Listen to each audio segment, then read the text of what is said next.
Ya, sebelumnya kita sudah membahas bahwa energi itu tidak dapat diciptakan maupun dimusnahkan, tapi dapat diubah dari satu bentuk ke bentuk yang lainnya. Nah, salah satu cara untuk mengubah keadaan energi ya, atau mengubah energi dalam suatu sistem itu salah satunya adalah dengan melalui kalor. Bisa kalor itu dilepaskan dari suatu sistem atau sistem tersebut menerima kalor. Ini sudah kita kerjakan ya minggu lalu. Sekarang coba yang ini. Sebelum kita masuk ke topik subtopik selanjutnya, coba review kembali yang ini. Sebuah termos air berisi 100 gram air. Diketahui S itu kalor jenis, kalau C besar kapasitas kalor. Kalor jenis, ingat jumlah kalor yang diperlukan untuk meningkatkan temperatur 1 derajat Celcius atau 1 gram suatu zat sebanyak 1 derajat Celcius. Jadi kita bisa lihat definisinya itu dari satuan ya. Dengan temperatur 100 derajat Celcius. Kemudian ke dalam termos tersebut ditambahkan 100 gram air dengan temperatur 25 derajat Celcius. Bila temperatur akhir setelah pencampuran adalah 61 derajat Celcius, tentukan kapasitas kalor dari termos tersebut. Nah, di bab ini kalian nanti harus berlatih teliti ya. Kita harus bisa menerjemahkan soal tersebut ke dalam bentuk persamaan. Kemudian nanti satuan, jangan lupa itu harus diperhatikan. Di sini banyak sekali variasi satuannya. Nanti di akhir apakah yang diminta misalnya hanya untuk setiap sejumlah sampel, dalam hal ini 100 gram, kemudian air panas, air dingin, atau nanti misalnya sampelnya diminta dalam bentuk per mol, atau satuannya dalam bentuk joule, kilojoule, ya itu nanti harus diperhatikan. Coba yang ini kalau kita ubah ke dalam suatu persamaan kalor, bagaimana yang paling mudahnya?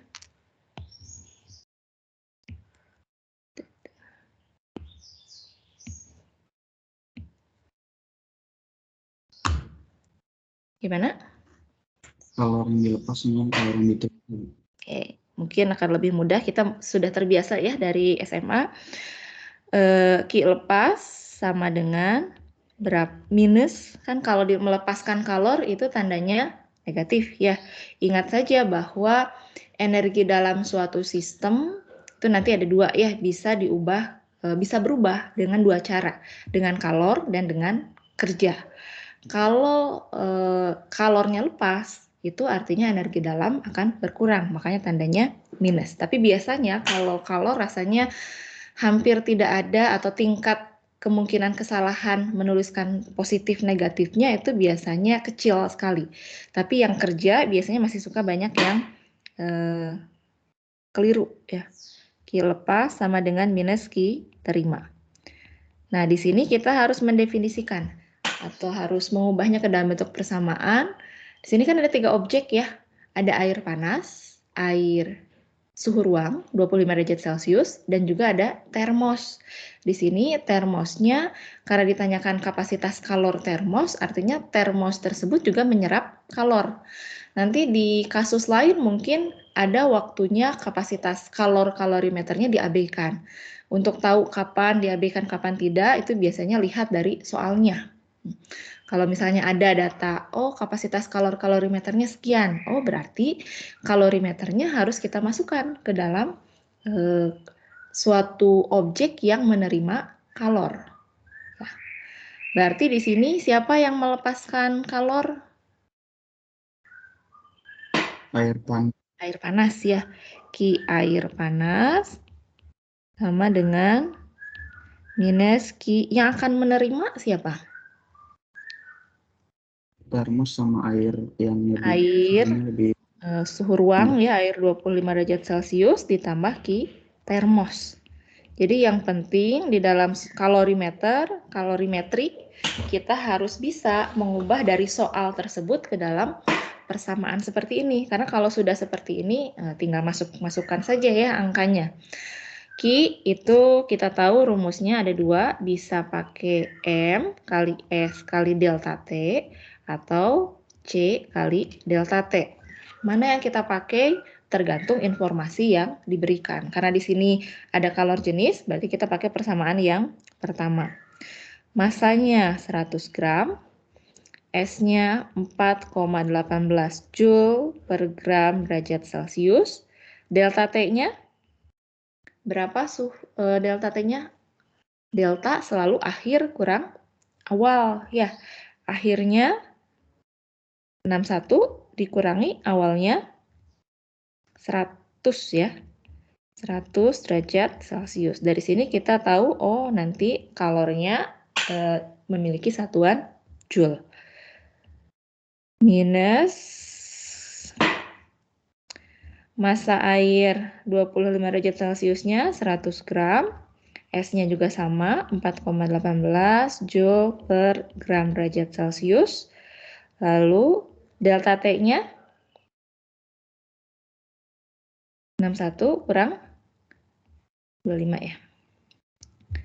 Ditambah, nah kalau ini yang ditanyakan kapasitas kalor, berarti kita pakai persamaan yang kedua, Q sama dengan C kali delta T. Delta T-nya untuk termos berapa? 61 kurang?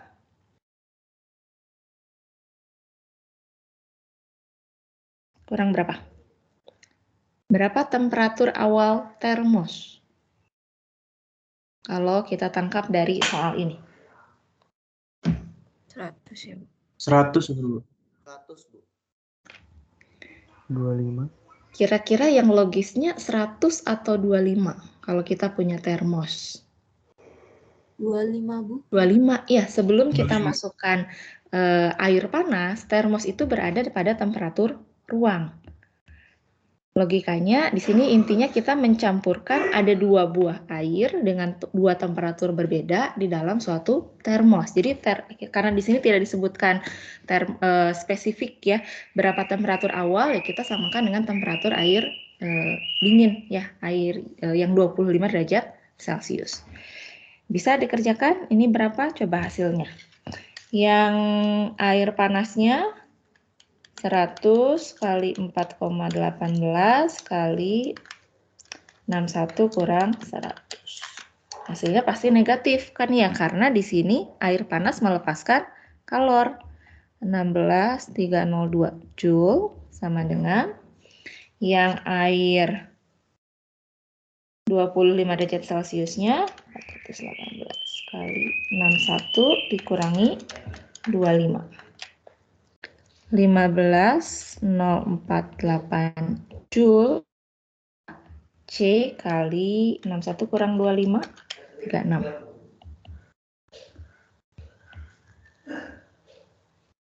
Oke. Jadi C-nya berapa? Coba. Minus 16,302 tambah 15,0.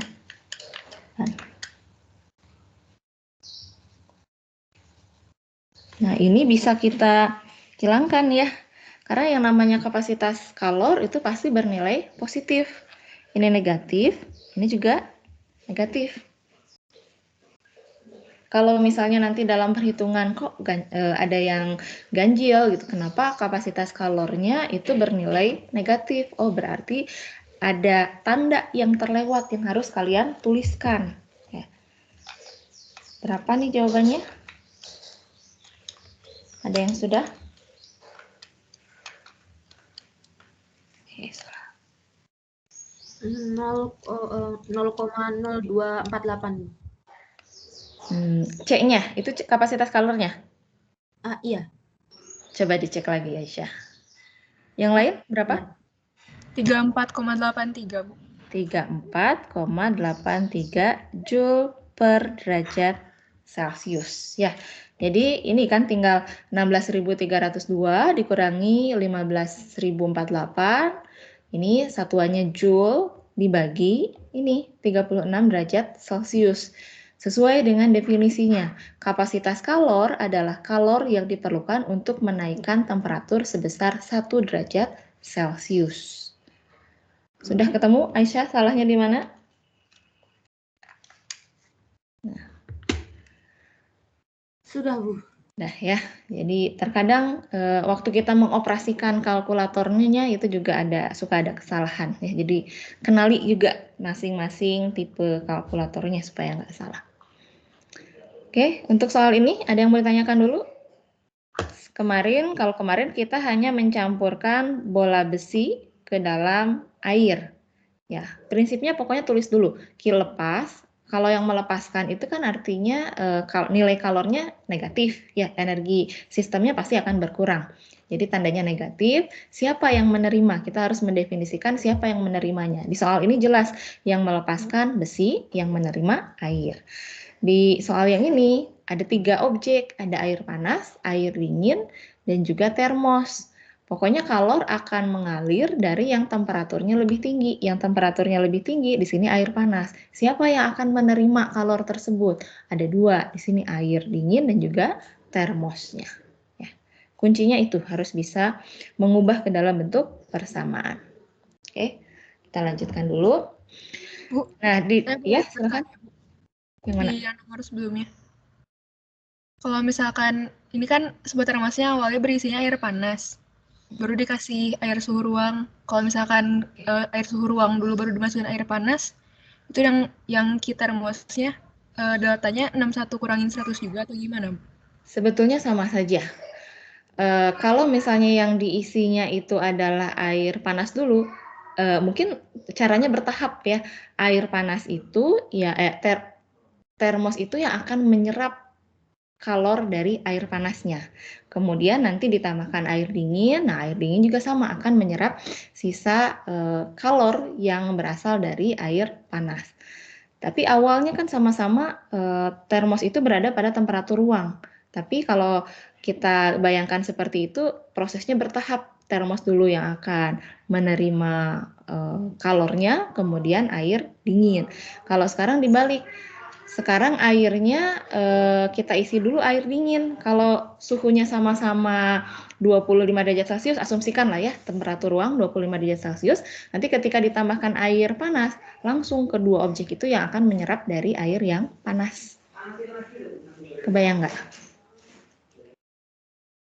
Jadi pasti ada satu yang temperaturnya paling tinggi, itu yang melepaskan, sisanya itu yang akan menyerap dari kalor yang dilepaskan dari objek dengan temperatur yang lebih tinggi.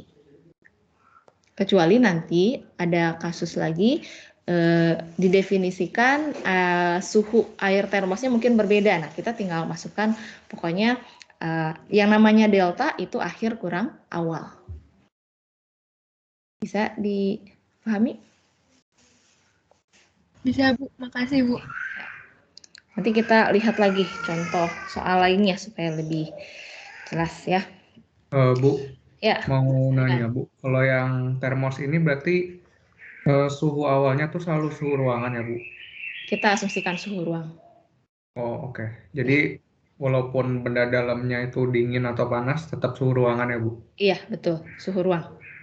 Oke, makasih Bu. Oke. Nah, karena kita mempelajari termokimia itu kan mempelajari kalor yang terlibat dalam suatu reaksi. Nah, reaksi itu sendiri, kalau kita lihat, reaksi kimia itu sebetulnya adalah pembentukan dan pemutusan ikatan kimia. Sekarang kita coba pahami kedua jenis reaksi tersebut. Dalam pembentukan ikatan kimia, apa sih yang terjadi? Awalnya kan kita punya, katakanlah 2 reaktan, akan membentuk satu produk. Dari masing-masing 2 reaktan tersebut, ini atom-atomnya itu akan saling tarik-menarik ya, untuk sehingga nanti jaraknya akan semakin dekat. Pada suatu kondisi untuk reaksi tertentu, nanti energi potensial sistem reaksinya ini akan turun. Dengan cara apa? Kenapa bisa turun? Karena ada energi yang dilepaskan.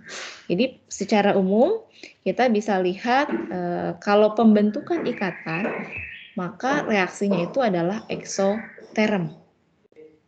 Jadi ada energi yang dilepaskan, Kemudian karena energi tersebut dilepaskan, maka energi potensial sistemnya akan turun. Sehingga kita bisa menemukan produk yang stabil. Kenapa? Karena kan yang namanya reaksi atau segala sesuatu itu cenderung mengarah pada suatu keadaan yang lebih stabil. Yang lebih stabil itu yang bagaimana? Yang energi potensialnya rendah. Kalau energi potensial tinggi itu kan tidak stabil ya, kemungkinan untuk berubah itu sangat tinggi. Tapi kalau kita bisa menemukan suatu ikatan kimia atau suatu produk, maka itu menandakan bahwa energi potensial sistemnya ini turun dengan cara energinya dilepaskan. Lalu kalau pemutusan ikatan bagaimana? Ini sebaliknya. Atom-atom yang saling terikat ini dipaksa saling menjauh. Ini kan awalnya sudah stabil ya, membentuk suatu produk. Sekarang kalau kita ingin putuskan, artinya kita harus naikkan energi potensial sistem reaksinya. Dengan cara apa? Dengan cara menambahkan energi. Ketika energi potensial sistemnya naik, maka nanti atom-atom akan bergerak saling menjauh. Ya, jadi pemutusan ikatan itu reaksinya endoterm, memerlukan energi. Kalau pembentukan ikatan, reaksinya eksoterm, melepaskan energi. Kita lihat lebih detail, reaksi eksoterm, saya yakin kalian sudah hafal ya, tidak ada lagi yang salah lah kalau mengenai istilah endo dan ekso ini. Eksoterm reaksi yang menghasilkan produk dengan energi potensial lebih rendah dibanding reaktan. Biasanya ini dinyatakan dalam suatu diagram tingkat energi. Ini energi potensial dinyatakan dengan perubahan entalpi. Ini adalah koordinat reaksi atau jalannya reaksi. Kalau misalnya kita punya reaktan A ditambah B menjadi produk ya. Kondisi awal, misalnya produknya reaktan itu di sini, nilai energi potensialnya. Kedua reaktan A ditambah B di sini. Kalau reaksinya eksoterm, maka nanti produknya itu akan punya nilai akan punya energi potensial yang lebih rendah dibandingkan dengan reaktannya. Selisih antara energi potensial reaktan dengan produk itu yang kita sebut di sini namanya selisih kan akhir kurang awal ya. Awalnya itu lebih tinggi, akhirnya lebih rendah, maka delta H-nya ini bernilai negatif. Ini diagram tingkat energi untuk suatu reaksi yang eksoterm. Berapa energi yang diperlukan nih untuk mencapai produk? Maka A dan B ini harus melewati suatu tingkat energi yang jaraknya kita tarik dari entalpi awal, ya, dari energi reaktan awal, energi potensial awal, kita tarik ke puncak. Ini yang kita sebut sebagai energi pengaktifan, ya, energi atau energi aktivasi biasanya kita menyebutnya. Ini merupakan gambaran diagram tingkat energi. Kita harus bisa membedakan bagaimana harus bisa membaca diagram ini untuk baik itu untuk reaksi eksoterm maupun endoterm. Ya, kalau eksoterm di sini produknya memiliki energi potensial yang lebih rendah dibandingkan dengan reaktan. Selisih energi potensial produk dan reaktan ini dilepaskan sebagai kalor. Ini ya, delta H-nya negatif atau Q-nya sama dengan negatif. Kalor adalah produk reaksi. Kita bisa tuliskan kalor itu sebagai produk reaksi. Contohnya dalam suatu persamaan di sini pembakaran metana menghasilkan CO2 dan H2O. Ini kita bisa tuliskan kalornya itu ada di produk ya, karena dilepaskan sejumlah kalor dari reaksi pembakaran tersebut. Sebagian kalor ini dikonversi menjadi energi kinetika ya. Yang namanya kita tahu kemarin hukum pertama termodinamika itu intinya adalah hukum kekalan energi. Ya, energi tidak dapat diciptakan maupun dimusnahkan, tapi bisa diubah dari satu bentuk ke bentuk yang lain. Contohnya kalor, sebagian kalor ini tidak hilang, tapi dikonversi menjadi energi kinetik. Kemudian di slide sebelumnya kita juga lihat energi kinetik ini sebanding dengan temperatur. Kalau temperaturnya tinggi, energi kinetiknya juga tinggi. Nah, jadi dalam reaksi ini mungkin terjadi kalau eksoterm dicirikan dengan peningkatan temperatur lingkungan. Kalor meninggalkan sistem, Q-nya negatif, dilepaskan ke lingkungan sehingga menaikkan temperatur lingkungan. Kenapa naik? Ini berarti energi kinetiknya juga naik. Jadi ada sebagian kalor yang dikonversi menjadi energi kinetik. Ya. Ini contoh reaksi yang eksoterm. Sekarang sebaliknya, kalau endoterm, katakanlah yang ini ya. Kita misalnya buat ini adalah CO2 ditambah H2O reaktannya. Kalau ini merupakan reaksi yang endoterm, artinya glukosanya di sini berada pada tingkat energi potensial yang lebih tinggi dibandingkan dengan karbon dioksida dan air. Deltanya ini bernilai positif, ya, atau Q-nya bernilai positif. Ini diagram tingkat energi untuk reaksi yang endoterm. Endoterm adalah reaksi yang menghasilkan produk dengan energi potensial lebih tinggi dibanding reaktan. Di sini produknya glukosa, potensialnya kalau kita tarik ke sumbu Y ini lebih tinggi dibandingkan energi potensial dari reaktannya. Energi kinetika sebaliknya ini dikonversi menjadi energi potensial. Reaksi berlangsung dengan menyerap kalor dari lingkungan ke sistem sehingga temperatur lingkungan lebih dingin. Karena ini reaksi endoterm kan ya, energi potensialnya naik, perlu energi. Biasanya misalnya katakanlah energinya itu diberikan dalam bentuk panas ya, atau temperatur dinaikkan. Nah, energi kinetik kan kita tambahkan. Ini dikonversi menjadi energi potensial. Nanti kita akan amati perubahan suhu lingkungan sebaliknya dengan reaksi eksoterm. Kalau tadi eksoterm karena ada kalor yang dilepaskan ke lingkungan, jadi temperatur lingkungannya lebih tinggi. Kalau ciri dari endoterm, lingkungannya lebih dingin temperaturnya. Karena energi kinetiknya dikonversi menjadi energi potensial. Jadi untuk reaksi endoterm, kalor ini bernilai positif. Kalornya kalau kita tuliskan dalam bentuk persamaan kimia, ini ada di reaktan. Ya, ada di sebelah kiri tanda panah. Contoh reaksi endoterm ini adalah reaksi fotosintesis. Pas ya. Nah, kalau kita lihat kekuatan ikatan, tadi reaksi itu kan reaksi pemutusan dan pembentukan ikatan.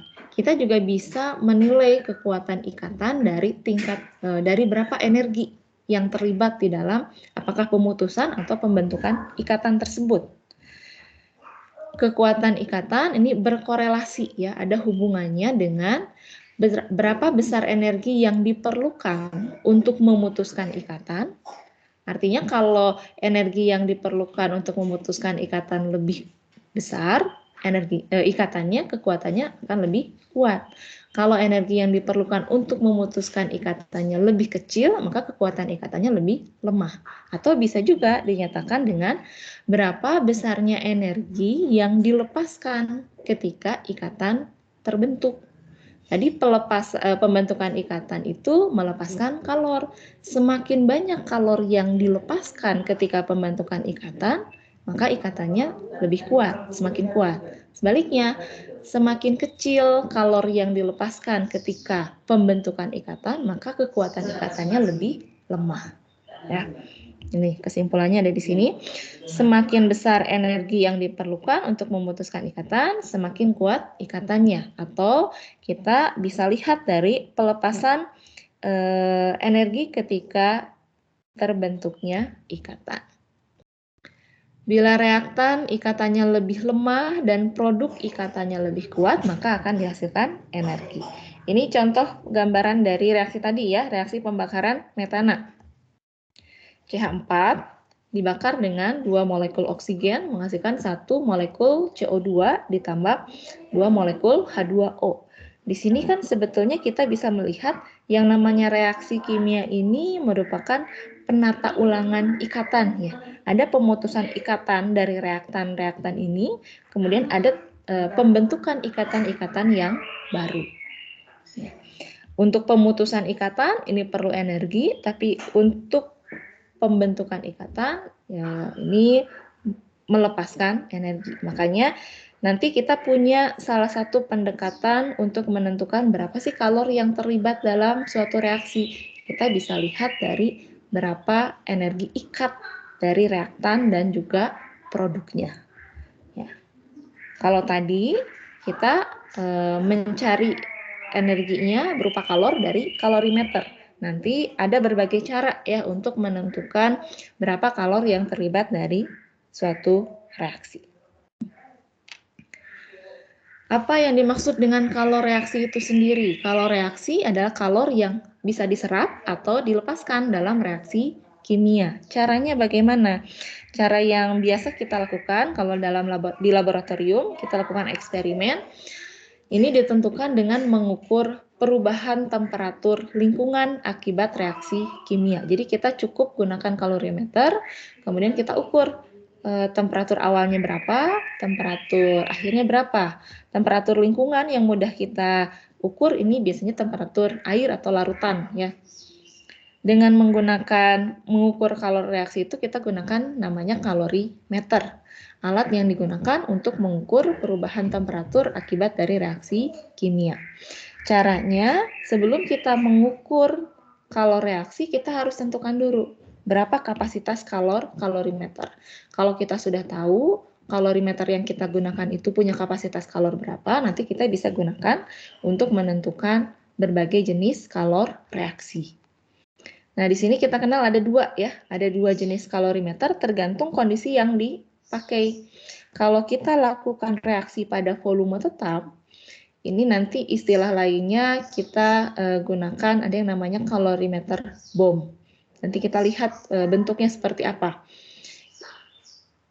Dalam kalorimeter tetap, ini berarti kan volumenya tetap ya. Kalau reaksi yang terukur pada volume tetap dan disimbolkan dengan Ki V. Kalor simbolnya Ki kecil, ya ini ada subscript V menunjukkan bahwa pengukurannya dilakukan pada volume tetap. Kalau yang banyak kita gunakan sebetulnya ini tekanan tetap, kalorimeter pada tekanan tetap, karena di laboratorium kita biasa mengukur atau mereaksikan juga di dalam kondisi gelas kimia yang terbuka ya. Banyak reaksi yang dilakukan di dalam keadaan terbuka, di mana tekanan di dalam sistemnya sama dengan tekanan ruang di laboratorium. Jadi tekanannya tetap. Kalau reaksi yang diukur adalah kalor pada tekanan tetap disimbolkan dengan Ki P. Ya. Oke. Nah sekarang bagaimana? Apakah nilai Ki V dan Ki P itu sama? Kalau sama kapan? Kalau beda? Pada kasus seperti apa? Kalor yang diukur pada volume tetap dan kalor yang diukur pada tekanan tetap, ini nilainya bisa berbeda cukup signifikan, khususnya untuk reaksi yang menghasilkan perubahan volume, seperti reaksi yang menggunakan gas atau menghasilkan gas.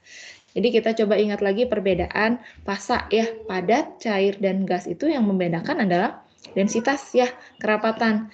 Kalau kerapatannya itu rendah, misalnya air kita akan temukan dalam bentuk uap air. Kalau kerapatannya meningkat, kita bisa temukan dalam bentuk cairan. Kerapatannya tinggi, kita bisa dapatkan dalam bentuk es, balok es. Nah, jadi kalau nanti kalian menemukan reaksi-reaksi yang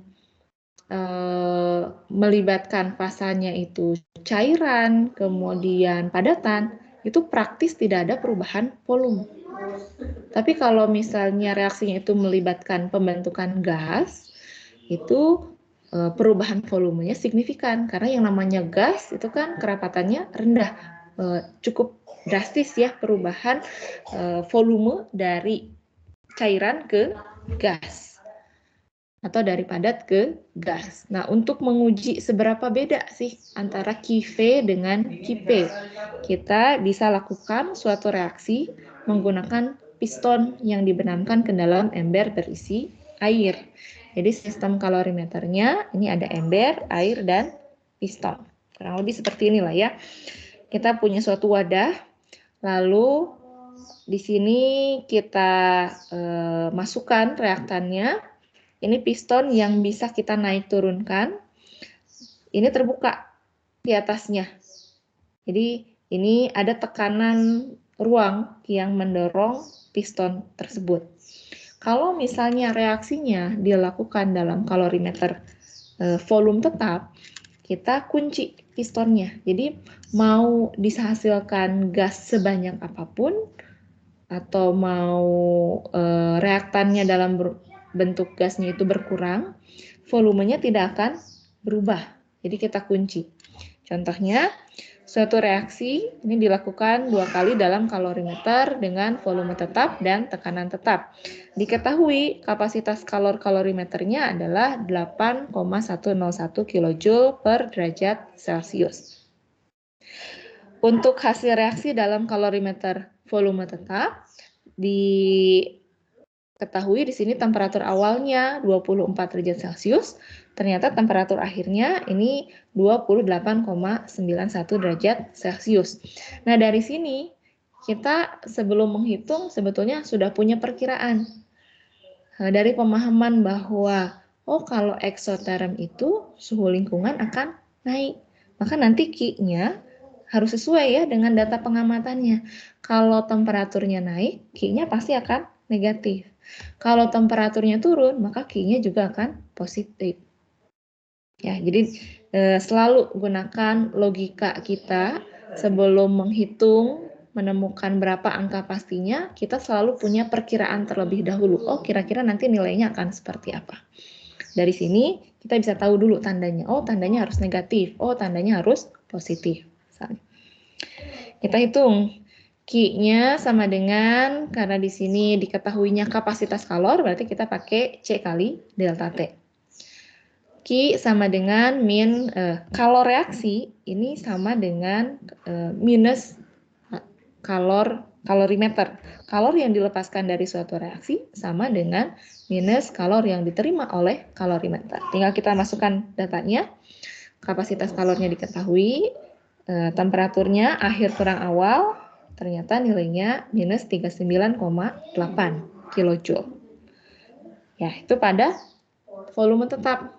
Sekarang kalau pada tekanan tetap, sini masih menggunakan kalorimeter yang sama, tapi kalau tadi ini pistonnya dikunci, supaya ini tekanannya sama dengan tekanan luar, ya, tekanan di dalam ini sama dengan tekanan luar. Berarti kalau misalnya di sini ada reaksi yang melibatkan gas, kemungkinannya kan ada dua. Apakah gasnya itu bertambah, nanti pistonnya naik, terjadi ekspansi, atau reaktan yang berupa gasnya itu berkurang. Nanti tekanan ruang akan mendorong isi dari kalorimeter ini ke bawah, ya, akan terjadi kompresi. Di sini eksperimennya menunjukkan temperatur awalnya 27, temperatur akhirnya ini masih tetap naik. Artinya nanti kalornya juga sama bernilai negatif. Ketika kita masukkan, tadi masih ingat angkanya berapa yang sebelumnya? Kalau pada volume tetap lebih besar atau lebih tinggi angkanya? Dari 34,2. Lebih rendah. Lebih besar ya. Kalau pada volume tetap, nilainya lebih besar dibandingkan dengan kalor pada tekanan tetap. Nah, kenapa? Kita akan lihat di sini. Sekarang masuk ke kerja. Kalau tadi kita membahas tentang kalor. Hasil eksperimen pada kalorimeter volume tetap ini menunjukkan nilai kalor yang dilepaskan lebih tinggi dibandingkan dengan pengukuran kalor pada tekanan tetap. Di sini kan ada perbedaan nilai Qv dan Qp. Kenapa? Karena dalam kalorimeter tekanan tetap tadi terjadi ekspansi, ya, mengembang. Sistemnya itu mengembang, mendorong piston melawan tekanan atmosfer. Oleh karena itu, sebagian energi dalamnya itu digunakan sistem untuk melakukan kerja. Kerja apa di sini? Karena di sini prosesnya ekspansi, kita sebut kerjanya adalah kerja ekspansi. Sebesar berapa? Sebesar selisih antara pengukuran kalor yang dilakukan pada volume tetap dan pada tekanan tetap. Jadi di sini ada perbedaan antara Qv dan Qp sebesar 5,6 kJ. Ini digunakan untuk apa? Digunakan oleh sistem untuk melakukan kerja ekspansi. Jadi di sini kita bisa lihat kerja yang dilakukan sistem itu bernilai negatif, menyatakan kerja menurunkan energi sistem.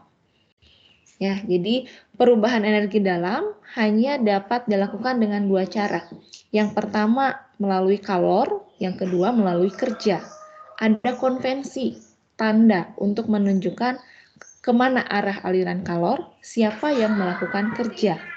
Kalau kalornya itu lepas, artinya energi dalam berkurang, maka konvensinya negatif. Kalau kalornya itu bertambah, diberikan dari lingkungan ke sistem, energi dalam bertambah, maka tandanya positif. Kalau kerja, energi dalam akan berkurang ketika sistem melakukan ekspansi. Jadi ketika sistem melakukan kerja, tandanya negatif.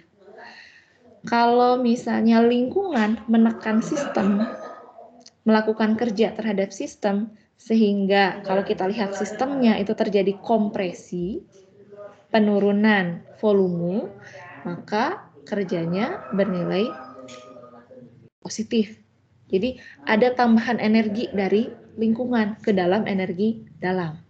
Ya, jadi kita harus mengenal konvensi untuk konvensi tanda baik untuk kerja maupun untuk kalor. Saya tidak khawatir kalau yang untuk kalor kalian sudah hafal harusnya. Yang kerja ini biasanya terkadang masih suka ada yang bolak-balik ya. Kerja karena kita di sini mempelajari kerja yang berkaitan dengan tekanan dan volume. Tadi kan kita pakai analogi suatu piston ya. Kalau volumenya bertambah, ini ekspansi, ini akan melawan tekanan luar dari sistem tersebut. Ya. Jadi kerjanya didefinisikan sebagai minus P kali delta V. Ini rumus ketiga mungkin yang harus kalian pelajari. Yang pertama itu ada kalor ya.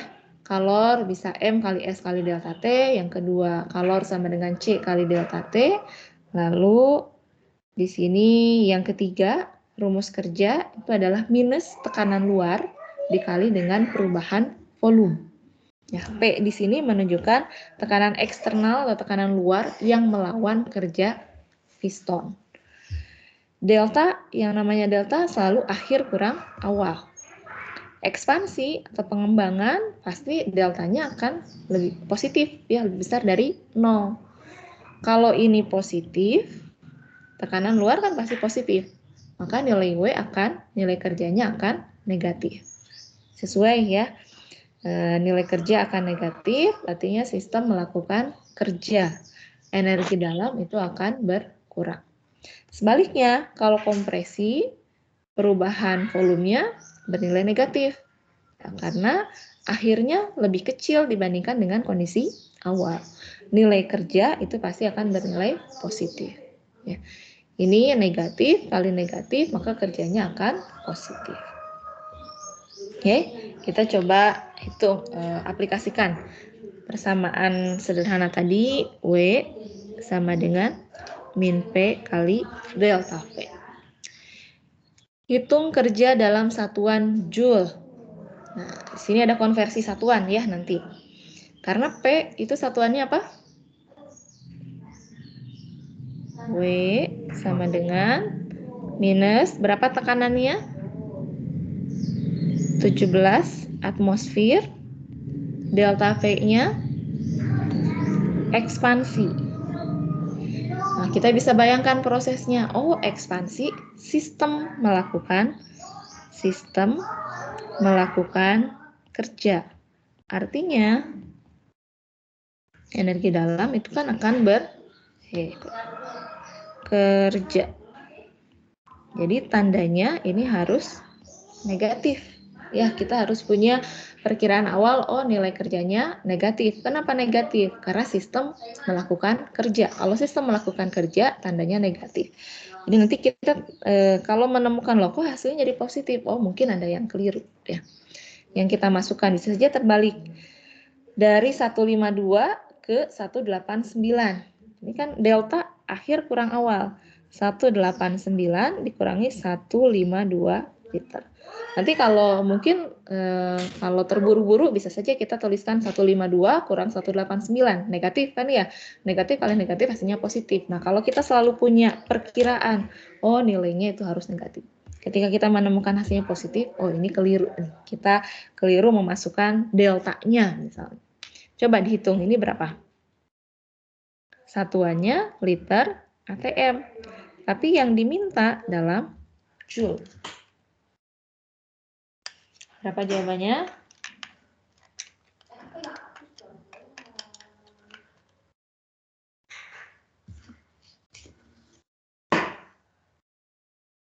Minus ya.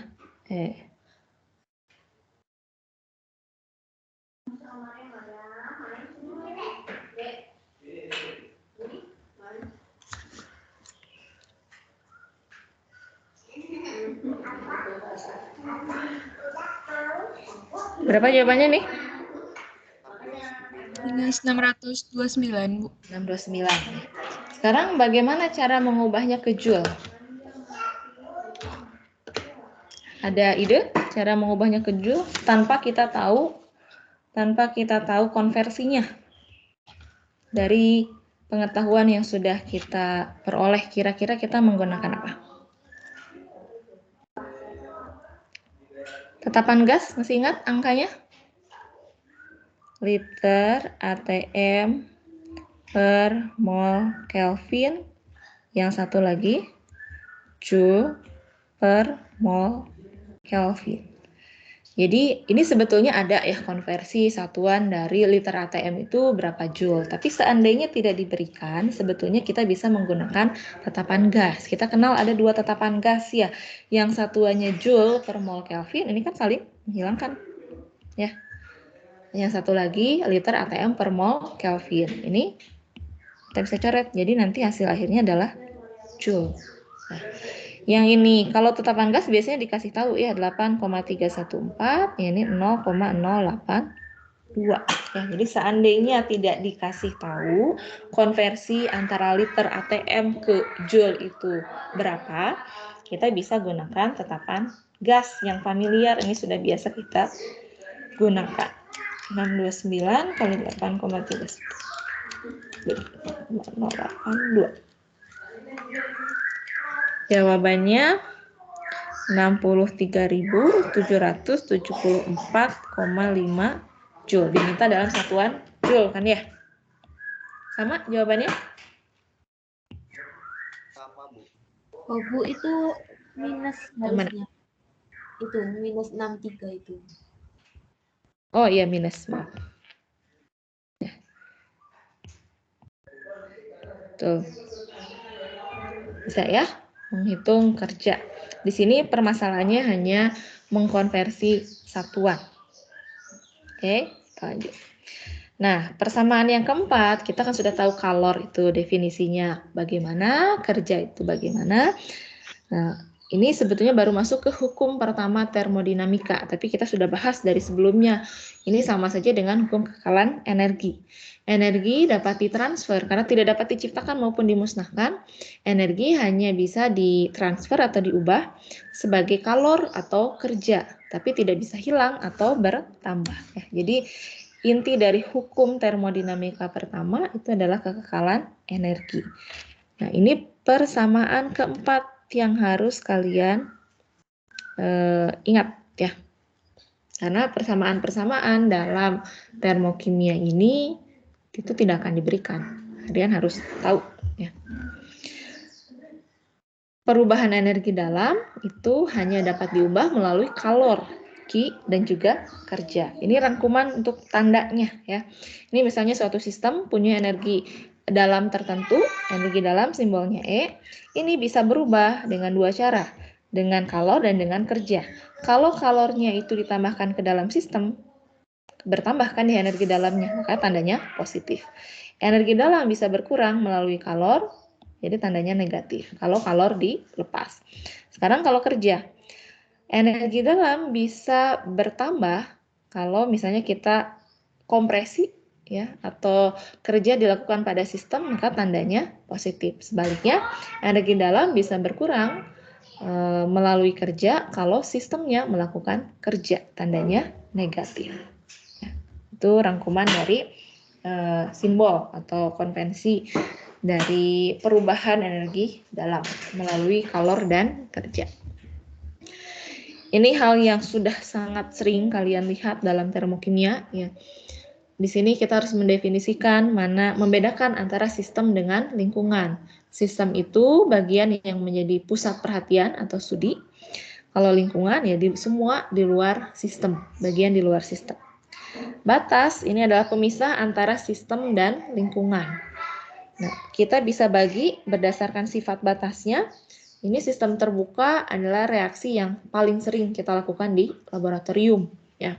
Pada tekanan tetap, ini tekanan di dalam sama dengan tekanan di ruangan. Pada sistem terbuka, ini jelas mungkin sekali untuk terjadi transfer massa. Misalnya ada dihasilkan gas, gasnya akan keluar, ya ada perpindahan massa. Atau bisa juga dalam bentuk transfer energi. Kalau sistem tertutup, transfer massanya ini tidak terjadi, ya tidak bisa keluar dari sistem tersebut. Tapi energi ini masih mungkin untuk keluar. Kalau sistem tersekat, ini yang diharapkan tidak terjadi transfer massa maupun energi, ya. Tapi sulit sekali untuk membuat suatu sistem yang tersekat atau terisolasi. Kemudian untuk memahami nanti rasanya masih sering ada yang suka menuliskan ada delta Q atau ada delta W. Nah, kalau kita sudah paham fungsi keadaan atau bukan fungsi keadaan, kita tidak akan lagi menuliskan ada delta Q, ada delta W. Ya. Di sini kita lihat keadaan objek atau sistemnya. Keadaan objek atau sistem ini adalah seluruh sifat yang menerangkan keadaan objek. Nah, untuk kimia, sifat ini didefinisikan oleh komposisi kimia, tekanannya, temperatur, atau volumenya. Kita kenal ada fungsi keadaan, ada bukan fungsi keadaan. Kalau fungsi keadaan, ini suatu sifat yang hanya bergantung pada keadaan dan kondisi saat ini. Jadi tidak bergantung pada bagaimana metode mencapai keadaan tersebut, bagaimana cara atau lintasan mencapai keadaan tersebut, atau mekanismenya bagaimana saat keadaan tersebut dicapai. Contoh yang termasuk fungsi keadaan, tekanan, temperatur, volume. Pokoknya kita hanya perlu tahu kondisi saat ini atau kondisi sebelumnya itu berapa tekanannya, temperatur, volumenya. Tidak peduli mau caranya sistem itu bagaimana mencapai temperatur segini, pokoknya yang kita perlukan informasinya adalah berapa keadaannya saat ini, ya. Contoh lain yang merupakan fungsi keadaan selain volume, temperatur, tekanan itu adalah energi. Ciri dari fungsi keadaan kita akan menemukan tanda ini, delta. Ya. Delta, yang namanya delta kan akhir kurang awal. Kita hanya perlu tahu berapa kondisi akhirnya, berapa kondisi awalnya. Tidak peduli bagaimana cara sistem tersebut mencapai kedua kondisi tersebut. Nah, untuk melihat gambarannya, kenapa energi ini merupakan fungsi keadaan, misalnya di sini kita bisa lihat bagaimana cara baterai itu dikonsumsi. Ini kita punya baterai yang terisi penuh, ya. Cara pertama, misalnya ke dalam kutub baterai itu disambung dengan suatu logam. Nanti kalau dalam cara ini, semua energi diubah menjadi kalor. Tidak ada kerja yang dilakukan di sini. Pokoknya energi dari baterai tersebut diubah menjadi kalor. Oleh karena itu, delta E-nya, perubahan energi dalamnya, ini sama dengan berapa kalor yang dilepaskan. Di sini tidak ada kerja, maka kerja sama dengan 0. Cara kedua, yang bawah, kutub baterai disambungkan dengan suatu motor. Ya, misalnya ini ada kipas. pada kondisi ini, sebagian besar energi digunakan untuk kerja dan sedikit kalor. Misalnya ini kerja kinetik ya, untuk menggerakkan kipas. Jadi perubahan energi dalamnya sebetulnya bisa dalam bentuk kalor, bisa dalam bentuk kerja. Tapi kalau dalam cara yang kedua, di sini nilai kerjanya akan jauh lebih besar dibandingkan dengan kalor. Nah, kenapa ini fungsi keadaan? Tidak peduli bagaimana caranya, mau cara 1, mau cara 2, apapun caranya, ini akan menghasilkan kondisi awal dan akhir yang sama. Ya, lama-kelamaan baterai tersebut akan habis. Ya, jadi delta E-nya pokoknya delta E, energi dalam akhir, ini EF final dikurangi energi dalam awal inisial. Ini akan sama dengan baik ini cara 1, delta E1 akan sama dengan delta E2. Jadi segala jenis energi kinetik, energi potensial itu merupakan energi dalam fungsi keadaan. Ya, jadi ciri dari fungsi keadaan ada deltanya. Kalau begitu, bagaimana dengan bukan fungsi keadaan? Contohnya di sini ada Q dan W. Kalor, tadi kita lihat, kalor pada volume tetap beda nilainya dengan kalor pada tekanan tetap. Nilainya akan berbeda tergantung jalannya, lintasannya. Makanya jangan, kalau misalnya ada yang masih menulis, oh delta Q, nah, itu berarti tidak paham dengan definisi atau fungsi keadaan. Karena Q ini bukan fungsi keadaan. Begitu juga dengan kerja. Ini analogi mudahnya, mungkin kalau misalnya kita punya, rasanya ada nggak ya di sini? Saya lupa, di sini ada apa enggak? Misalnya ada 2 pendaki ya, yang sama-sama awalnya berada di kaki gunung, lalu keduanya akan berjalan menuju puncak. Tapi pendaki yang pertama itu misalnya melewati jalan yang tidak terlalu terjal. Kalau pendaki yang kedua misalnya melewati jalan yang cukup terjal. Yang namanya delta E, ya, perubahan energi dalamnya itu pokoknya hanya dipengaruhi oleh keadaan akhir dikurangi dengan keadaan awal. Akhirnya ada di puncak, awalnya ada di kaki gunung. Sama-sama ya, nilainya akan sama, meskipun kerjanya pasti akan berbeda. Yang melewati jalan yang tidak terjal mungkin kerjanya akan lebih kecil dibandingkan yang melewati jalan yang cukup terjal. Ya, itu perbedaan atau makna dari fungsi keadaan dan bukan fungsi keadaan. Nah, sekarang bagaimana nih cara mengukur perubahan energi dalam? Kita bisa langsung mengukurnya menggunakan kalorimeter Bohm. Kalau kita melihat istilah kalorimeter Bohm, nanti misalnya di soal, ini maksudnya adalah kalorimeter pada volume tetap. Ya. Jadi kalorimeter Bohm itu adalah kalorimeter pada volume tetap. Kenapa? Karena di sini kontainer kalorimeter dikelilingi oleh dinding insulator yang rigid dan tebal, sehingga tidak hanya volume yang tetap, ini mau dihasilkan gas sebanyak apapun, volumenya tidak akan berubah. Sistemnya kita yang kita amati adalah yang ada di dalam kalorimeter ini. Jadi selain volume yang tetap juga tidak ada kalor yang dapat keluar selama reaksi. Jadi kita bisa misalnya untuk reaksi pembakaran, kita bisa lakukan dalam kalorimeter Bohm. Kita bisa hitung berapa sih perubahan energi dalamnya. Kita masukkan ke rumus ini. Energi dalam itu hanya dapat berubah dengan kalor dan kerja. Kalor karena ini dilakukan pada volume tetap, ini bisa langsung kita tulis, ini adalah QV pada volume tetap.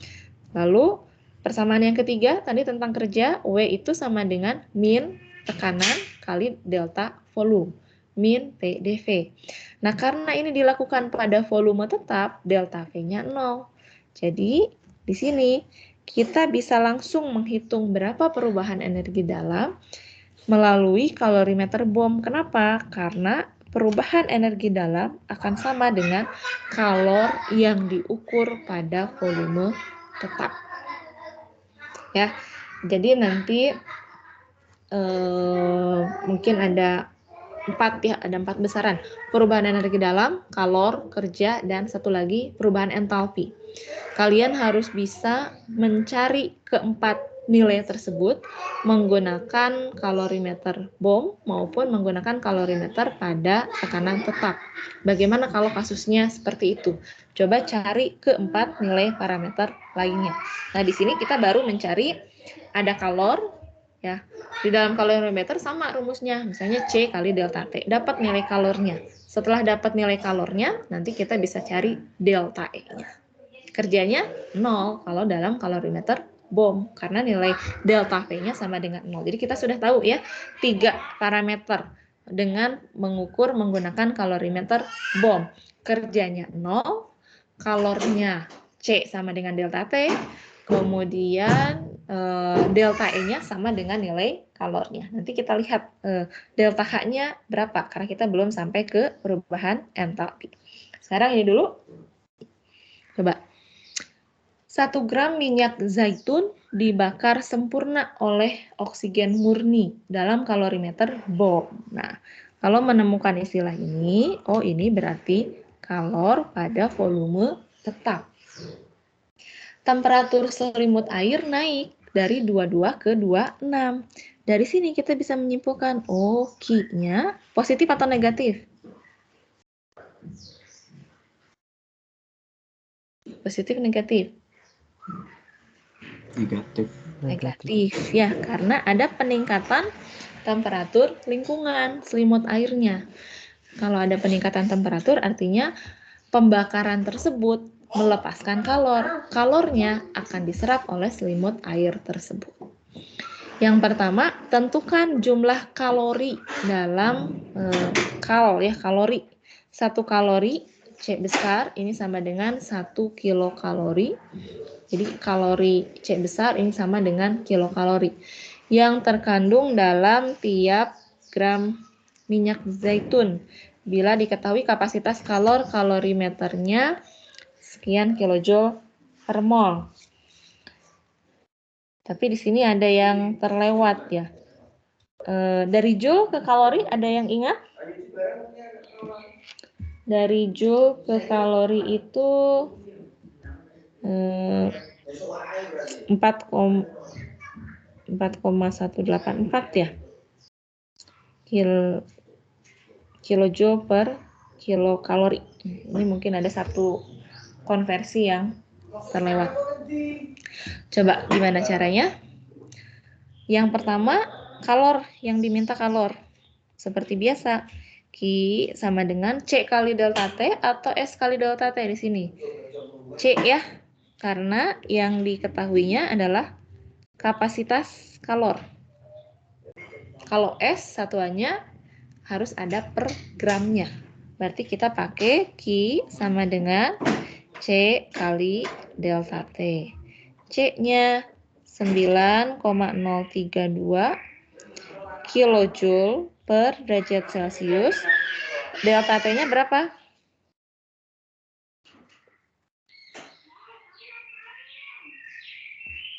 Berapa delta T-nya? Akhir kurang awal ya. Kurangi 22 derajat Celcius. Coba berapa hasilnya ini?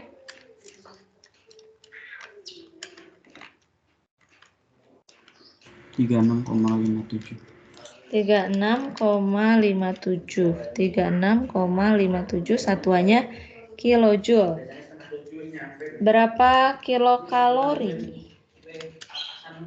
Kita bagi berarti ya. Kita bagi ini sama dengan 36,57. Langsung aja ya. Kali tadi berapa? 1 kilokalori itu sama dengan 4,184 kilojoule. Berarti bagi 4,184. Jawabannya sebentar.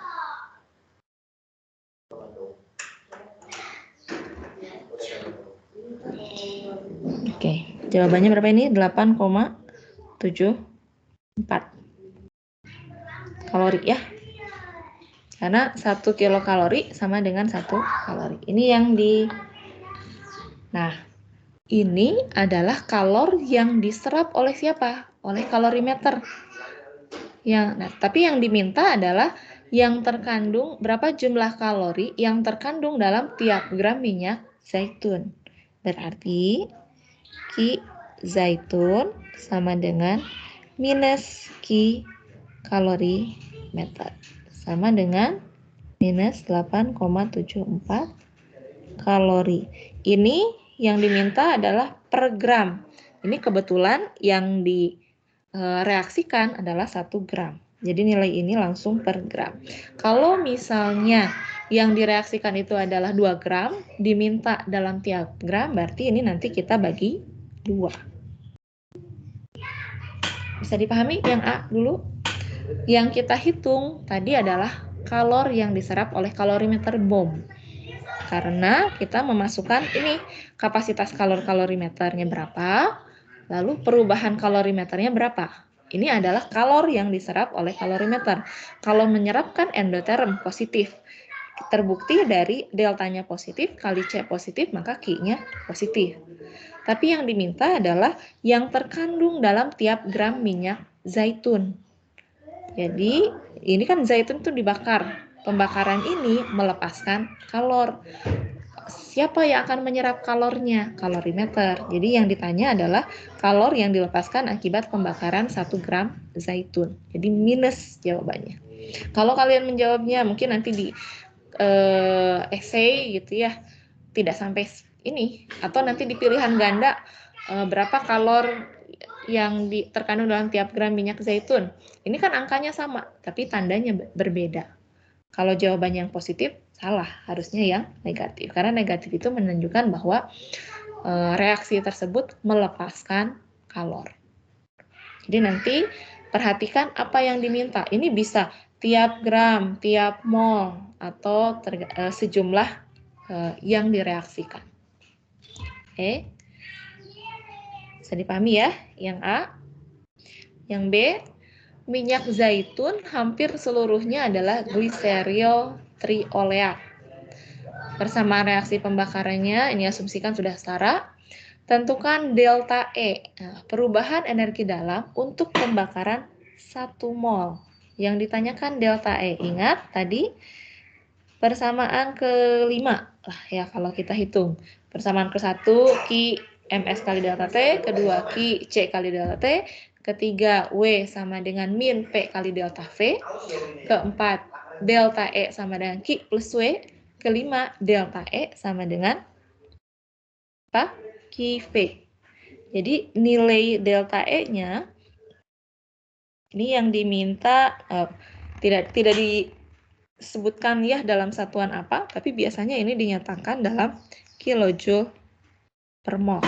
Jadi kita pakai yang data yang ini ya, yang kilojoule-nya saja.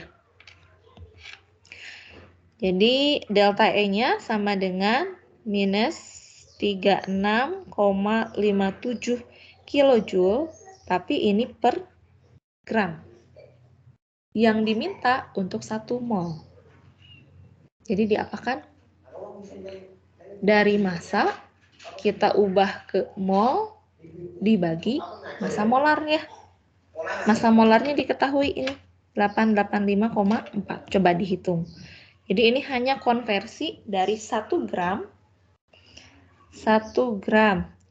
gliserol trioleat ini sama dengan berapa mol? 1 per 885,4 gram per mol. Ini berapa? 1 per 885,4. Ini 1,13 mol. Jadi ini langsung saja, ini bisa sama dengan 1,13 mol. Yang diminta per mol, oh berarti ini min 36,57 dibagi 1,13. Jawabannya min 32,4 lah. kali 10 pangkat 3 kilojoule per mol. Sama nggak? Coba di Itu kayak yang molnya kali 10 pangkat min 3 ya, Bu. Oh iya. Saya di sininya Pak udah pakai. Iya betul. Hasilnya tapi sama ya. Kali 10 pangkat min 3 mol. Ya. Yang di sininya juga. Ini hasilnya sama? Sudah betul hasilnya? Saya pisah.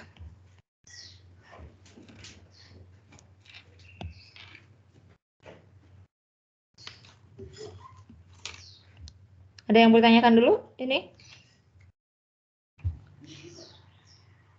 Jadi di sini perhatikan satuan ya. Banyak sekali konversi satuan. Nah, supaya tidak bingung, supaya tidak terlewat, tidak mengerjakan 2 kali, tulis biasakan satuannya di dalam proses pengerjaannya. Bu, mau nanya, Bu. Oke, lanjut. Bu, mau nanya, Bu. Sekarang kalorimeter bom. Nah, pokoknya setiap ada kalorimeter bom, ini artinya adalah KP, kalor yang diukur pada volume tetap. Maaf Bu, menyela Bu. Oh iya silahkan, maaf nggak kedengeran. Tadi terdengar ada yang mau bertanya tapi nggak ternotis sama ini. Siapa yang mau bertanya? Saya, Bu. Kedengeran ya, Bu? Belum terdengar. Siapa? Ada yang bertanyakan? Silakan.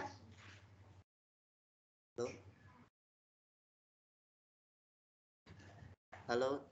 Dia ya. Kecil, agak kecil. Silakan.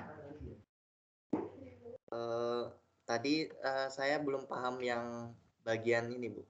Yang mana ada, Pak? Agak scroll ke bawah, Bu. Oh, yang ini? Iya, konversi yang ini gimana ya, Bu? Kan di soal datanya 1 mol gliseril triolet. Oke. Nah, ini kalau dikonversikannya gimana, Bu? Tadi saya masih apa? Ini eksperimennya masih sama ya. Intinya ada 1 gram minyak zaitun dibakar. Pengamatannya dari 22 ke 26. Sekian. Yang diminta di soal yang B ini, berapa perubahan energi dalam tapi untuk pembakaran 1 mol. Di sini dituliskan minyak zaitun itu isinya adalah berupa gliseril triolet, atau dengan kata lain berapa perubahan energi dalam untuk pembakaran 1 mol minyak zaitun. Ya, ini angkanya sebetulnya pengukurannya sama, hanya beda konversi. Kalau di sini dinyatakan dalam kalori per gram, kalau di sini yang diminta energi dalamnya, tapi dalam satuan kilojoule per mol. Yang kita hitung tadi adalah kalor. Kalornya sekian kilojoule, 36,57 kilojoule ya. Nah, sekarang kita mengubah dari 1 gram ke 1 mol. Ini konsep mol biasa. Mengubah dari massa ke mol, kita bagi dengan massa molar.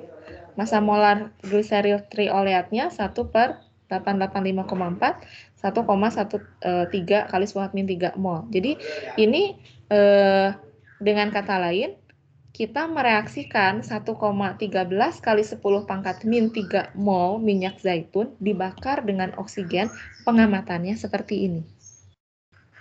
Ini hanya bentuk lain dari 1 gram itu sama dengan 1,13 kali 10⁻³ mol. Nah, energi dalamnya berapa?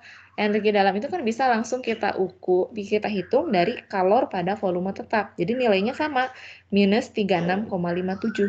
Tapi ini untuk setiap 1 gram atau untuk setiap 1,13 kali 10⁻³ mol. Karena yang diminta per 1 mol, ini kilojoule per mol, ya tinggal kita bagi. Sudah cukup jelas belum? Atau masih kurang? Oh, saya ambigunya tadi itu, Bu, pernyataan soalnya. Ternyata dari dari clue di awal ya, Bu. Yang ini ya? Ya. Minyak zaitun itu sebetulnya adalah gliseril triolet. Makanya nyambungnya ke sini ya.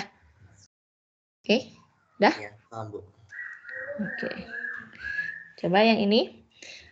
Kalorimeter bom, kapasitas kalornya 2,47 kJ per Kelvin. Ketika 3,74. Nah, ini yang direaksikannya, sampelnya sudah dalam bentuk mol, sekian mol. Dibakar dalam kalorimeter. Temperatur naik sebesar, nah berarti kalau temperatur naik sebesar, berarti ini sudah delta T-nya 2,14 Kelvin. Nah, di sini juga terkadang suka ada yang keliru. Kalau yang namanya delta, baik dalam Kelvin maupun Celsius pasti sama ya. Jadi ini misalnya ini satuannya apa ya? Pokoknya delta dalam Kelvin dengan dalam Celsius itu pasti sama. Katakanlah 20 menjadi 30 derajat Celcius. Deltanya ini 10 kan ya, 10 derajat Celcius. Kalau dalam Kelvin ini kan 273 berarti 293 derajat Celcius menjadi 303 derajat Celcius. Sama juga deltanya adalah 10 Kelvin. Ya, ini jangan ada yang bingung lagi mengkonversi Kelvin ke Celsius untuk delta. Kalau delta sama saja mau Kelvin mau Celsius. Tentukan kalor pembakaran. Diminta kalor, bukan energi dalam. Kalor pembakaran tapi untuk 1 mol. Ya, jadi Q kalorimeter sama dengan kapasitas kalornya 2,47 kJ per Kelvin, delta T-nya 2,14 Kelvin. Nah, berapa? 2,47 kali 2,14 5,2858 kilojoule. Tapi ini untuk setiap 3,74 kali 10 pangkat min 3 mol sampel. Nah, pembakaran combustion ya. Pembakaran etilen ini sama dengan minus Q kalorimeter. Minus berapa itu? 5,2858 dibagi 3,74 kali 10 pangkat min 3. Jawabannya minus 1413 ya. Kilojoule per mol. Jadi yang mendekati itu jawabannya yang mana? Yang D ya.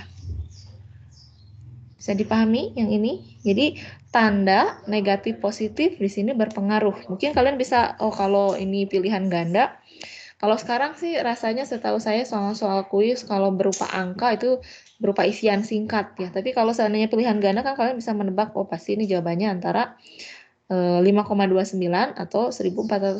Tapi tandanya yang mana nih? Karena tanda ini mempengaruhi, ada maknanya. Yang diminta ini untuk setiap 1 mol, yang direaksikan 3,74.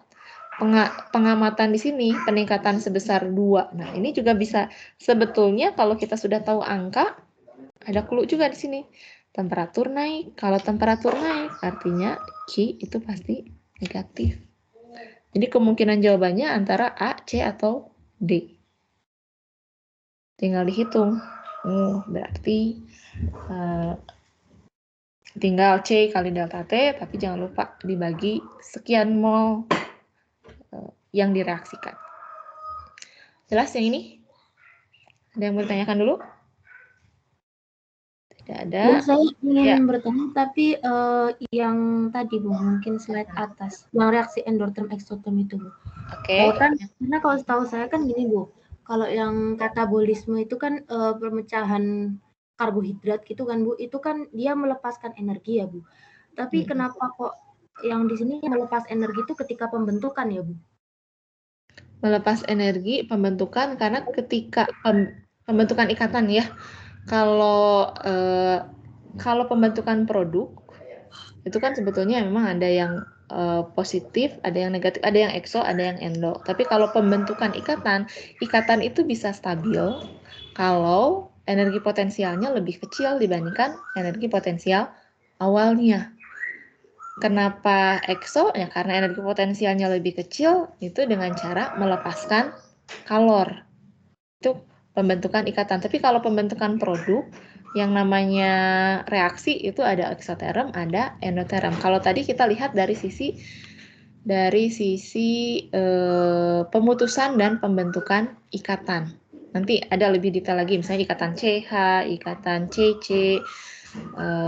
Kita bisa lihat bagaimana perubahan energi ikat dari produk dengan reaktannya untuk menentukan kalor reaksi. Berarti kalau yang di reaksi fotosintesis itu walaupun dia membentuk karbohidrat, tapi dia itu melakukan pemutusan ikatan ini.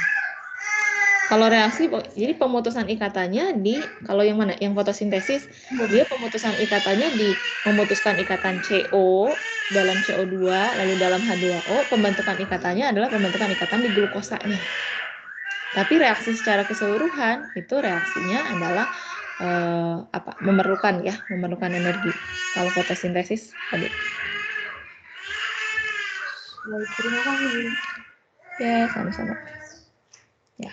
Untuk terjadinya fotosintesis pembentukan gula, ini energi potensial dari glukosanya ini lebih tinggi dibandingkan energi potensial dari reaktannya.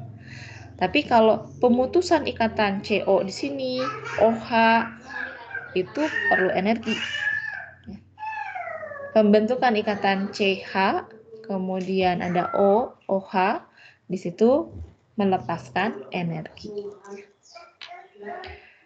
Oke, sekarang yang terakhir entalpi ya, besaran termodinamika. Tadi kita sudah kenal kalor, kerja, energi dalam, sekarang ada entalpi. Apa sih yang dimaksud dengan entalpi? Dava, silakan, ada yang mau ditanyakan? Saya ingin bertanya hubungan antara hubungan antara energi aktivasi sama hasil energi itu, Bu. Jadi ini kan tadi kalau kejadian contohnya di eksoterm ya, Bu ya. Itu kan berarti ada tumbukan antara partikel ya, Bu ya. Oke, iya betul. Nah, ada tumbukan antara partikel. Otomatis dia akan menghasilkan energi kinetik lebih besar ya, Bu ya. Oke. Kalau energi kinetiknya lebih besar, otomatis dia akan mengecilkan energi aktivasinya, bukan, Bu? Agar reaksinya lebih cepat. Oke. Ini nanti kita bahas lagi di kinetik ya. Pokoknya setiap reaksi itu pasti harus melewati suatu besaran energi tertentu yang kita sebut sebagai energi pengaktifan atau EA ya. Nah, syarat suatu reaksi itu bisa menghasilkan produk, pertama reaktan itu pasti harus bertemu, harus saling bertumbukan. Nah, tapi bukan hanya bertumbukan saja, energi kinetik dari reaktan tersebut juga harus melewati energi pengaktifannya. Kemudian orientasinya juga harus tepat. Ada mungkin yang orientasinya tidak tepat, meskipun energi kinetiknya lebih tinggi, tetap tidak akan menghasilkan produk. Jadi di sini energi kinetik ada kaitannya dengan energi pengaktifan. Kita kenal suatu partikel dalam suatu wadah itu punya energi kinetik rata-rata. Nah, berapa besar energi kinetik rata-rata tersebut dibandingkan dengan energi pengaktifan? Kalau energi kinetiknya lebih besar dibandingkan energi pengaktifan, maka mungkin terbentuk produk. Tapi kalau tidak, lebih kecil, tidak akan bisa melewati energi pengaktifan. Nah, yang tidak bisa tersebut mungkin bisa tetap menjadi produk dengan cara apa? Dengan cara mencari jalan lain, misalnya yang energi pengaktifannya lebih kecil. Jadi jalan reaksinya berbeda, misalnya ditambahkan katalis. Atau memang untuk membentuk produk tersebut mungkin harus ditambahkan energi. Jadi reaksinya adalah reaksi endoterm. Sudah menjawab belum ya? Berarti, Bu, kalau kita lihat dari dua keadaan, yang satu volume tetap, yang satu tekanan tetap, berarti energi aktivasinya yang lebih besar tekanan tetap ya, Bu? Soalnya dia membutuhkan energi yang lebih besar. Belum tentu. Belum tentu ya, Bu? Belum tentu. Nanti Gimana ya, coba Bu? kita lihat contohnya ya. Tergantung kondisi, tergantung energi potensial produk yang mau dicapai. Bisa saja, misalnya tadi apa? Tadi dapat menyimpulkan kalau energi aktivasi untuk energi pengaktifan untuk reaksi endoterm berarti lebih besar dibandingkan energi pengaktifan untuk reaksi endoterm, seperti itu ya. Bisa saja misalnya ini, coba yang ini juga bisa jadi seperti ini, atau yang ini bisa jadi tidak tentu.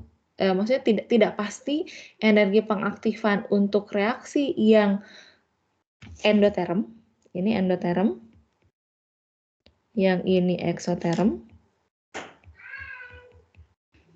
Energi pengaktifan itu kan dari besar energi potensial reaktan, kita tarik ke puncak. Bisa jadi jalan reaksinya berbeda, punya energi pengaktifan yang berbeda juga. Yang lebih kecil bisa jadi lebih besar. Jadi belum tentu kita bisa bandingkan, buat kesimpulan energi pengaktifan yang endoterm selalu lebih besar dibandingkan energi pengaktifan yang eksoterm. Itu pernyataan yang kurang tepat. Karena bisa jadi sebaliknya. Yang penting kita lihat eksoendo itu dilihat dari energi potensial reaktan dengan produknya. Jelas? Oh, jadi tergantung energi potensialnya ya, Bu ya? Akhir dan awal. Oh ya. Betul. Makasih, Bu. Ya. Nanti rasanya ada contoh soal yang mirip untuk menjelaskan, untuk menguji tentang itu. Saya coba cari nanti. Oke, kita lanjutkan ke entalpi. Masih ada waktu ya. Pada pembahasan sebelumnya, kalor pada volume tetap, Qv itu sama dengan delta E. Bagaimana dengan kalor pada tekanan tetap, Qp? Besaran termodinamika apa yang setara dengan kondisi tersebut? Entalpi kita simbolkan H. Ini definisinya, ini merupakan besaran termodinamika yang berhubungan dengan kalor pada tekanan tetap. Definisinya H itu entalpi sama dengan E, energi dalam, ditambah tekanan kali volume. Nah, kalau pada tekanan tetap, artinya tidak ada perubahan tekanan ya. Ini kita bisa ubah menjadi bagaimana perubahannya. Perubahan entalpi disama dengan perubahan energi di dalam ditambah perubahan tekanan kali volume tambah perubahan volume kali tekanan. Tapi kalau pada tekanan tetap, perubahan tekanannya tidak ada, sama dengan 0. Jadi kita hanya tulis perubahan volume ditambah P kali delta V. Ya, ini turunan dari yang atas. Kita ubah ke deltanya. Lalu delta E kita definisikan sebagai Q ditambah W. Tapi ini kita ukur pada tekanan tetap, kita langsung ubah Q-nya sama dengan Qp. Q pada tekanan tetap. Ditambah kerja, lalu ditambah P delta V.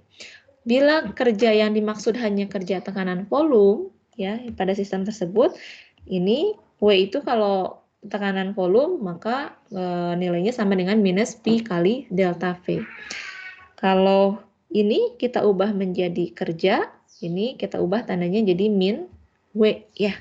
Jadi dari sini, dari hasil menurunkan dari definisi entalpi, kita bisa punya kesimpulan bahwa perubahan entalpi itu, ini kan dicoret ya, akan sama dengan nilainya dengan Qp. Jadi persamaan yang ke-6 yang harus kita tahu tadi, Q sama dengan M kali S kali delta T, Q sama dengan C kali delta T, lalu W sama dengan min V kali delta V, lalu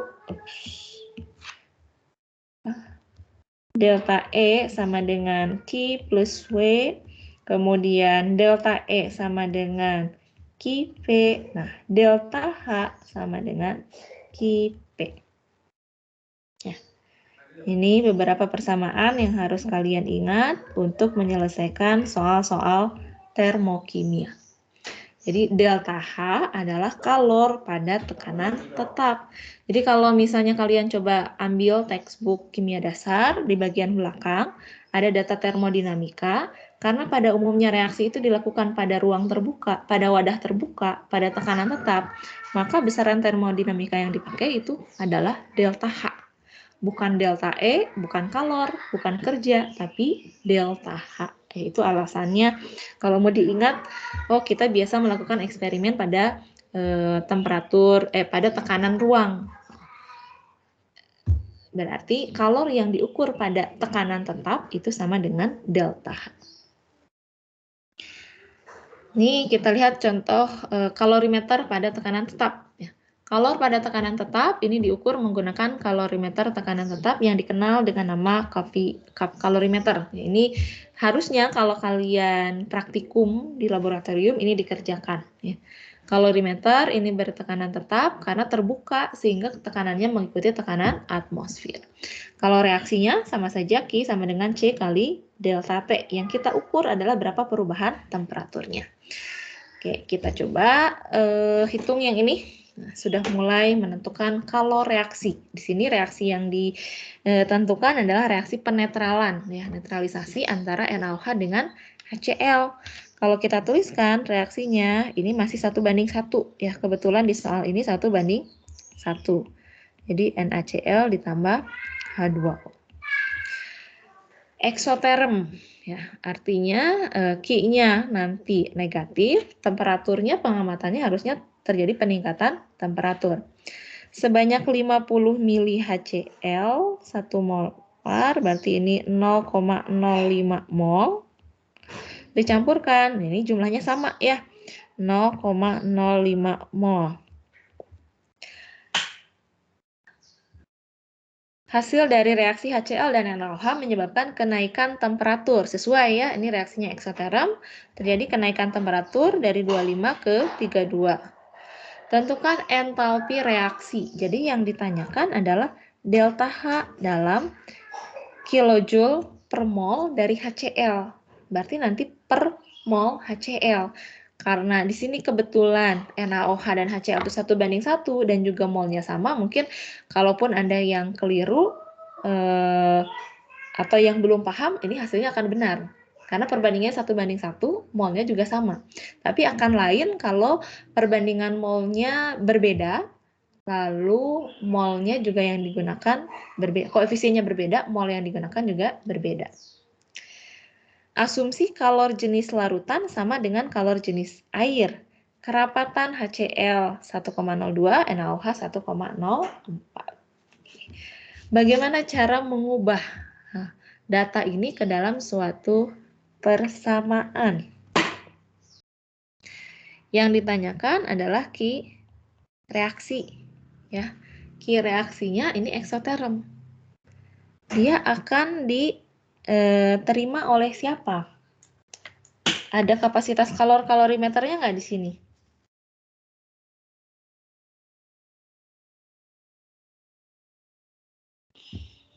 Yang ini? Tidak ada ya kalau di sini. Jadi benar di sini diabaikan kalorimeternya itu tidak menyerap kalor. Siapa yang akan menyerap kalor? Ya larutannya itu sendiri. Jadi kita punya 50 mili HCl, 50 mili NaOH. Ketika dicampurkan terjadi penetralan, itu melepaskan kalor. Kalornya diserap oleh siapa? Diserap oleh campuran 100 mili tersebut. Oke, sekarang jadi kita harus mencari ini minus Q larutan. Ya, jadi kalau disederhanakan soal tersebut ke dalam persamaan, kita ingin mengetahui berapa kalor reaksi penetralan, itu sama dengan minus Q larutan. Nah, sekarang larutannya. Q larutan pokoknya kan M kali C kali M kali S kali delta T. Berapa masanya? Karena di sini diketahui kerapatan HCl dan NaOH masing-masing, oh berarti ini HCl-nya 50 mili kali berapa? 1,02 gram per mili.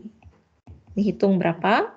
NaOH-nya berarti 50 mili kali 1,04 gram per mili. Ini hitung berapa. NaOH-nya 50 kali 1,02 ini 51 gram ya. Yang 50 kali 1,04 52 gram.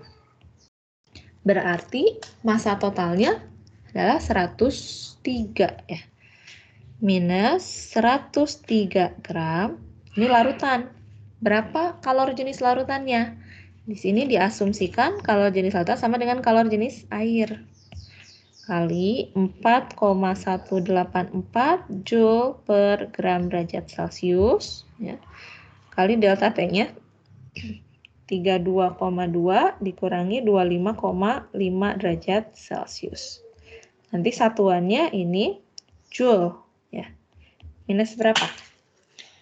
32,2 kurangi 25,5 kali 4,184 kali 103.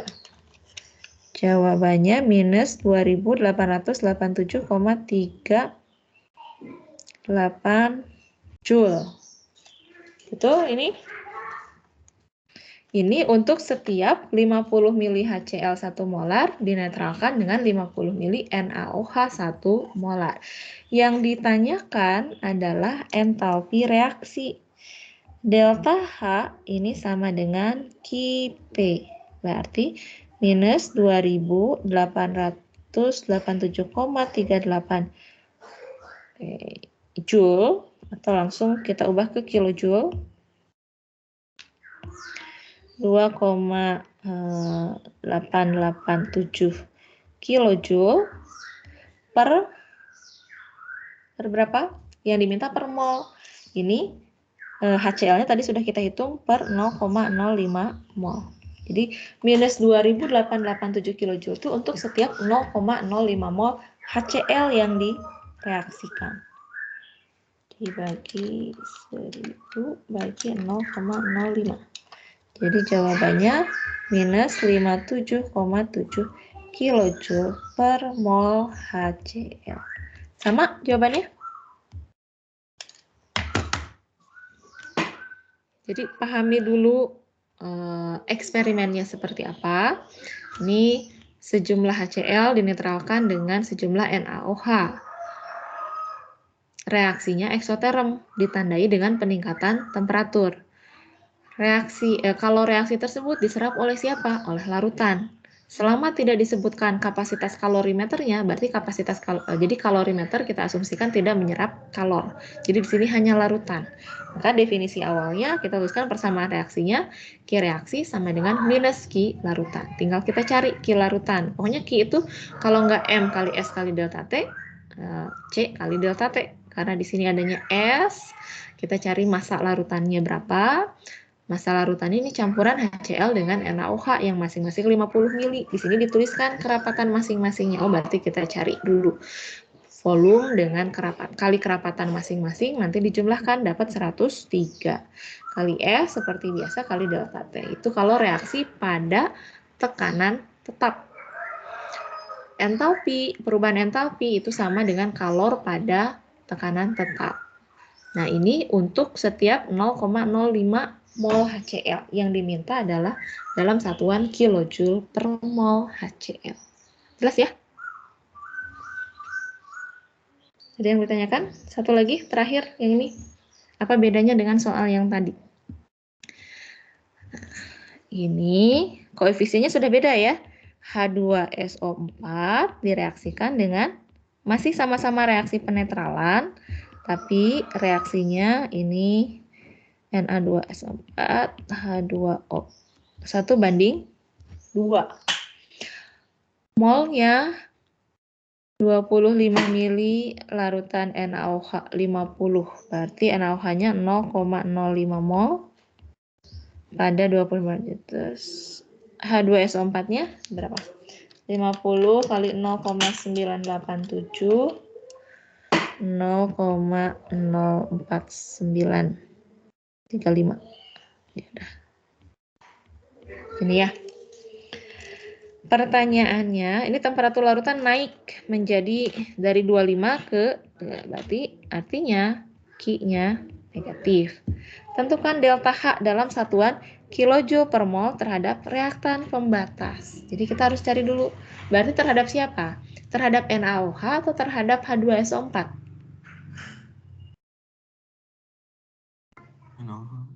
NaOH ya.